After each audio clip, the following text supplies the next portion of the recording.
Hello everyone.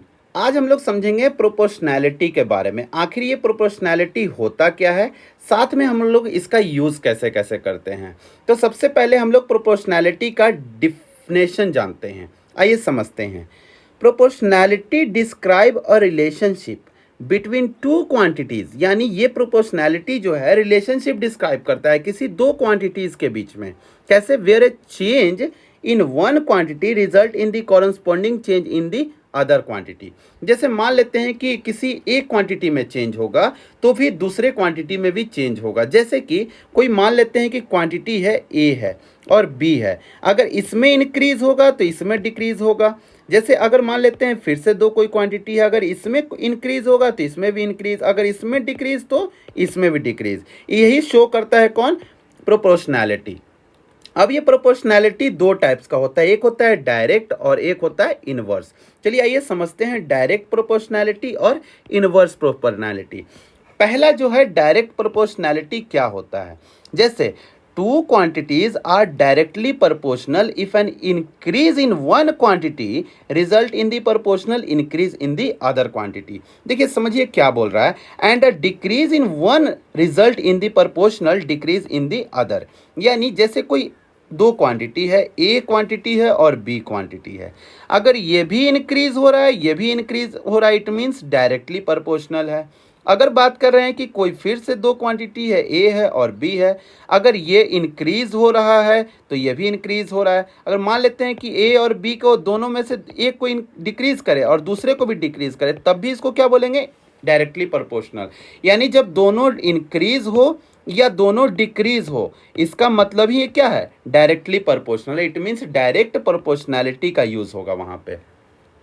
एक होता है इनवर्स प्रोपोर्शनैलिटी। ये क्या होता है कि two quantities are inversely proportional if an increase in one quantity result in the proportional decrease in the other quantity and vice versa. जैसे मान लेते हैं कि कोई यहाँ पे भी दो क्वांटिटी है, एक ए है और दूसरा क्या है? बी है।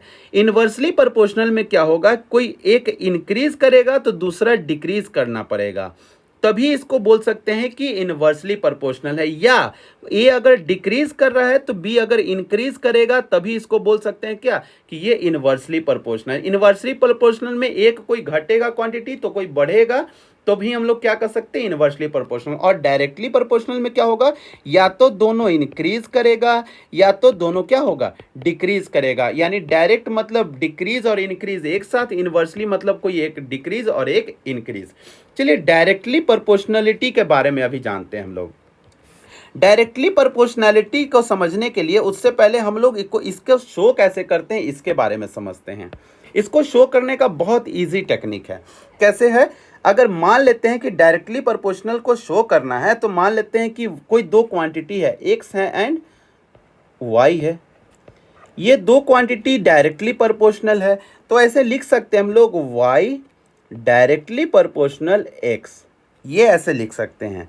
अगर हम लोग यहाँ पे इसका प्रोपोर्शनैलिटी हटाना चाहते हैं तो हम लोग और भी कोई मेथड से लिख सकते हैं। जैसे कि अगर हम लोग और कोई मेथड से क्या लिख सकते हैं? y को यहीं पे y छोड़ देंगे, और इक्वल टू लाना चाहते हैं, इक्वल करना चाहते हैं किसी दूसरे क्वांटिटी के बारे में, तो अगर दूसरे क्वांटिटी के बिहाफ में y को इक्वल करना चाहते हैं तो हम लोग यहाँ कहीं ना कहीं प्रोपोर्शनैलिटी को हटा के किसका यूज़ करेंगे? कांस्टेंट का। जो कांस्टेंट क्या है? k है। कांस्टेंट का k का यूज़ करेंगे और x से क्या कर देंगे? मल्टीप्लाई कर देंगे। यही आपका कहलाएगा क्या? Directly proportional. यहाँ पे भी है, यानी यहाँ मैंने कांस्टेंट के लिए किसका यूज़ किया? k का यूज़ किया। यहाँ पे आप लिख सकते हैं वेयर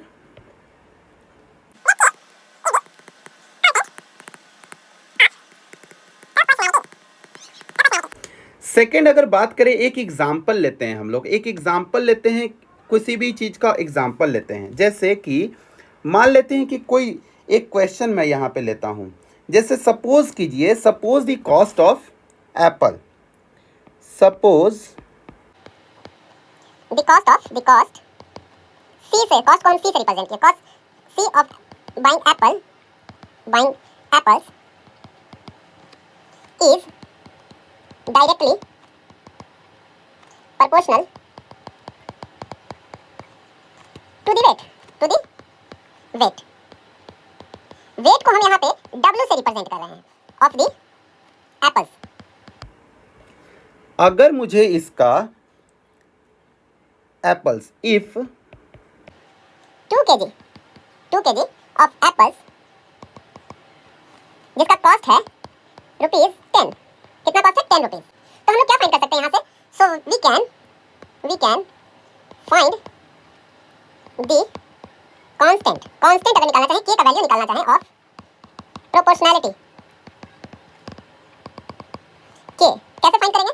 तो ऐसे आप लोग लिख सकते हैं, यहाँ पे मैंने दिया है, पहला दिया है यहाँ पे कॉस्ट को C से यहाँ पे रिप्रेजेंट किया है। दूसरा मैंने यहाँ पे वेट को W से रिप्रेजेंट किया है। और यहाँ पे मैंने यहाँ फाइनल एक क्वेश्चन दिया, if 2 kg of Apple cost 10 rupees. तो इसको हम लोग कैसे रिप्रेजेंट कर सकते हैं? जैसे यहाँ पे आप रिप्रेजेंट कर सकते हैं, कॉस्ट को C से रिप्रेजेंट कर सकते हैं, कॉस्ट को C से इक्वल है। इक्वल के बाद मैंने बोला था कि के कांस्टेंट के लिए हम लोग प्रोपोर्शनैलिटी जैसे ही हटाते हैं वैसे ही हम लोग किसका यूज़ करेंगे? के का यूज़ करेंगे। और W मतलब वेट। हम लोग इसको और कैसे लिख सकते हैं?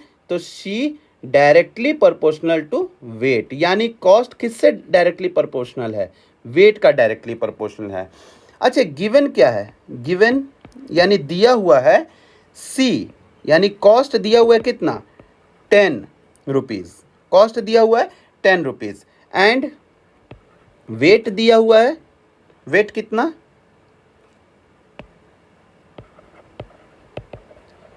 वेट यानी W कितना दिया हुआ है? तो आप देखेंगे 2 kg दिया हुआ है। अब समझते हैं, अगर हमको कॉस्ट के प्रोपोर्शनैलिटी में वेट निकालना हो तो कैसे निकालेंगे? जैसे मान लेते हैं टोटल जो दिया हुआ है C कितना दिया हुआ है, C के जगह पे हम लोग किसका यूज़ करेंगे? 10 का यूज़ करेंगे। सेकेंड अगर बात करें, इज इक्वल्स टू के को के रहने देंगे डायरेक्ट, और W के जगह पे क्या यूज़ करेंगे? 2 को यूज़ करेंगे। तो यहाँ पे अगर कांस्टेंट का वैल्यू आप निकालेंगे, के का वैल्यू निकालेंगे तो क्या हो जाएगा? 2 इधर हो जाएगा। It means 10 divided by 2 is equals to k. तो आप इसको ऐसे भी तो लिख सकते हैं कि के इज इक्वल्स टू 10/2, यानी कितना आ जाएगा? 5। कितना आ जाएगा? 5 आ जाएगा। यानी के का यहाँ पे वैल्यू कितना आ गया? 5 आ गया। यानी कांस्टेंट जो यहाँ पे प्रोपोर्शनैलिटी है, कांस्टेंट यहाँ पे अगर निकाला मैंने के का वैल्यू तो 5 आया। तो ऐसे हम लोग बोल सकते हैं, so the cost of apples, so the cost of apples is given by cost is equals to 5 का वेट, यानी कॉस्ट जितना भी होगा वेट का मल्टीप्लाई में 5 कर देंगे। क्लियर? अब मान लेते हैं कि हमको निकालना है, if you want to buy 8 kg of apples, तो कैसे निकलेगा? अच्छा, यहाँ पे तो क्लियर कॉस्ट निकल चुका है ना। अगर C के जगह पे मैं C डायरेक्ट रख दूंगा, C के जगह पे क्या रख दूंगा? C रख दूंगा, और यहाँ पे 5 के जगह पे 5 रख दूंगा। इस बेसिस पे हमको निकालना है टोटल कितना केजी का? 8 kg का। तो कितना आ जाएगा? कॉस्ट कितना हो जाएगा? 8×5 = 40 रुपीज़।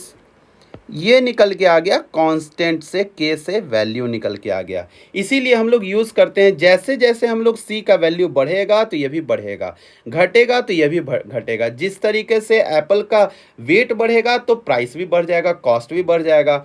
एप्पल जैसे यहाँ पे आप 2 kg, 3 kg, 1 kg रख के आप चेक कर सकते हैं खुद। यानी जैसे जैसे एप्पल का वेट बढ़ेगा, जैसे जैसे एप्पल का वेट बढ़ेगा कॉस्ट बढ़ेगा, जैसे जैसे एप्पल का कॉस्ट बढ़ेगा वेट भी बढ़ेगा। क्लियर? प्राइस यानी बढ़ेगा। क्लियर? अब समझते हैं नेक्स्ट जो दे रहा है इन्वर्सली प्रोपोर्शनल। इन्वर्सली प्रोपोर्शनल को आप कैसे दिखा सकते हैं? सबसे पहले इन्वर्सली प्रोपोर्शनल को ऐसे हम लोग समझेंगे, जैसे मान लेते हैं कि कोई 2 क्वांटिटी है, एक क्वांटिटी x है एंड सेकंड क्या है? y है, और बोला जा रहा है कि y inversely proportional to x, यानी इनवर्सली मतलब 1/x हो गया। ये इनवर्सली दिखाने का एक तरीका है, ठीक है। अब इसको हम लोग डायरेक्टली यहाँ पे क्या बोल सकते हैं, वेयर लिख लीजिएगा आप लोग ये सारा, where k is the constant, यहाँ पे k का वैल्यू कांस्टेंट होगा ऑफ प्रोपोर्शनैलिटी का, प्रोपोर्शनैलिटी।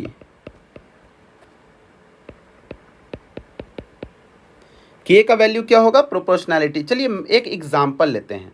जैसे मान लेते हैं कि कोई कार है, मान लेते हैं कोई कार है, सपोज कीजिए, suppose the speed S, speed को मैंने एस से शो कर दिया, यहाँ पे स्पीड को एस से शो कर दिया। फिर मैं लिख रहा हूँ ऑफ अ कार, स्पीड को मैंने किससे शो किया, एस से। अब यहाँ पे लिख रहा है suppose the speed of a car is inversely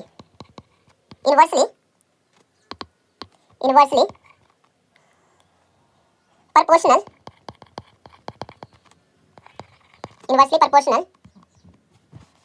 to the time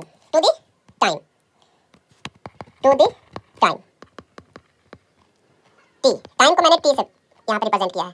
taken to travel a fixed distance, यहाँ पे डिस्टेंस को क्या रखा गया है, फिक्स रखा गया, फिक्स्ड डिस्टेंस। इफ, यहाँ पे अब क्वेश्चन क्या हो रहा है, इफ चेंज हो रहा है, देखिएगा, if a car travelling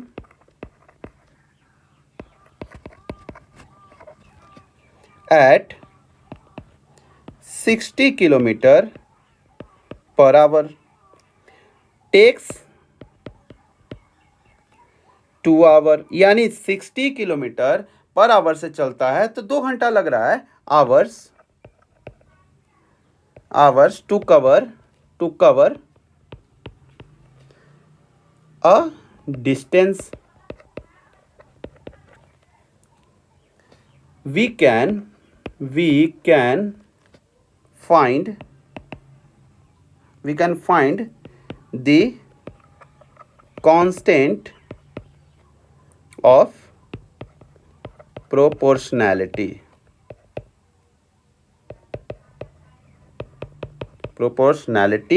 k। चलिए आइए k का वैल्यू अब निकालते हैं।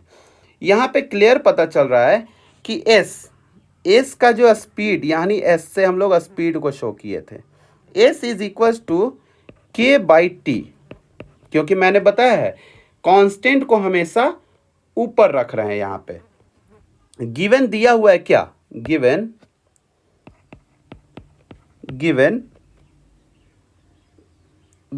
s is equal to 60 and t is equal to 2 hour. अब समझते हैं, s के जगह पे आप पुट कर दीजिए 60, क्लियर, और k को k रहने दीजिए क्योंकि k का तो हमको वैल्यू निकालना है, और 2 को उसके नीचे कर दीजिए, इट मीन्स t के जगह पे। तो आप इसको देखेंगे कि k is equal to 60 into 2, क्योंकि यहाँ से ये यहाँ आ जाएगा, मल्टीप्लाई यहाँ डिवाइजन में है, यहाँ डिवाइड हो रहा है तो यहाँ ऊपर आके क्या हो जाएगा, मल्टीप्लाई हो जाएगा। नेक्स्ट इज इक्वल टू कितना आएगा, 120। अब समझते हैं, जैसे k का वैल्यू यहाँ पे पता चल गया कितना है, 120।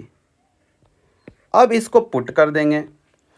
सो स्पीड ऑफ कार, अब जैसे एक एग्जांपल लेते हैं इसी का, स्पीड ऑफ कार। अगर मुझे स्पीड ऑफ कार निकालना है, जैसे so the speed of the car is given by s is equals to 120 divide by time. अगर स्पीड निकालना है तो मुझे यहाँ पे कुछ नहीं करना होगा, टाइम को पुट कर देना होगा। k का वैल्यू मैंने यहाँ पे पहले से रखा हुआ है। अब क्या हो जाएगा, स्पीड निकल के आ जाएगा। जैसे कि इससे पता चलेगा टाइम, है ना, क्या लगेगा, टाइम पता चलेगा। अगर मैं सेम डिस्टेंस को 3 आवर में कंप्लीट करूं, सेम डिस्टेंस को अगर कितने आवर में कंप्लीट करूं, 3 आवर्स में कंप्लीट करूं तो क्या होगा। यहाँ पे फिर एक एग्जांपल लेते हैं। इफ द कार टेक्स, अब कुछ नहीं करना, वैल्यू बस रखते जाएंगे, पुट होते जाएगा, करते जाएंगे और निकलते जाएगा answer. 3 hour to cover the same distance. तो एस के जगह पे तो स्पीड तो हमको निकालना है, टाइम दिया गया है और कांस्टेंट का वैल्यू भी दिया गया 120, तो एस इज इक्वल्स टू 120 ऊपर और टाइम जो 3 घंटा। अगर मान लेते हैं कि कोई कार पहले जा रहा था, कोई कार पहले जा रहा था जो कि एस स्पीड से चल रहा था और टाइम उसको टी लग रहा था। अगर वो कार मान लेते हैं कि 60 किलोमीटर पर आवर से जा रहा था और 2 घंटा उसको टाइम लग रहा था, तो क्लियर पता चला कि वो जो फिक्स डिस्टेंस है, क्योंकि वो टोटल डिस्टेंस निकल के आ गया कितना 120। अब दिया गया है कि सेम डिस्टेंस को फॉलो करना है, सेम डिस्टेंस को कवर करना है, लेकिन यहाँ पे बताया गया कि 3 घंटे में फॉलो करना है। तो यहाँ पे हम 3 घंटे टाइम की जगह पे 3 पुट कर देंगे, तो यहाँ पे 20 किससे कट जाएगा, आपको पता है 40 से कट जाएगा इवन, यानी एस इज इक्वल टू कितना आ जाएगा 40 क्या किलोमीटर। यानी आपको ये पता चल जाएगा कि अगर 3 घंटा लगेगा किसी कार को जाने में, तो अगर वो 40 किलोमीटर पर आवर के स्पीड से जाएगा तो वो आराम से पहुंच जाएगा। इट मीन्स यहाँ पे आप देखिए, अगर ऊपर टाइम क्या हुआ, यहाँ ऊपर टाइम अगर क्या हुआ है इंक्रीज हुआ है तो डिक्रीज होगा नीचे। अगर यहाँ टाइम ऊपर देखिए 2 आवर है, नीचे टाइम कितना है 3 आवर्स है, ऊपर स्पीड कितना था 60 था तो नीचे आया 40, यानी यहाँ पे टाइम अगर इंक्रीज किया तो स्पीड क्या हो गया कम हो गया। अगर यहाँ पे ऊपर देखिए टाइम क्या हो रहा है डिक्रीज है तो स्पीड क्या है इंक्रीज है। यही क्या है कांस्टेंट ऑफ प्रोपोर्शनैलिटी है। अगर आप इसको नॉर्मल लिखना चाहें तो इनवर्सली प्रोपोर्शनल होता है क्या हमेशा, क्या कोई भी इनवर्सली प्रोपोर्शनल तब होगा जब कोई बढ़ रहा है क्वांटिटी और कोई क्या हो रहा है घट रहा है। चलिए अब हम लोग मिलेंगे नए टॉपिक के साथ न्यू वीडियोस में।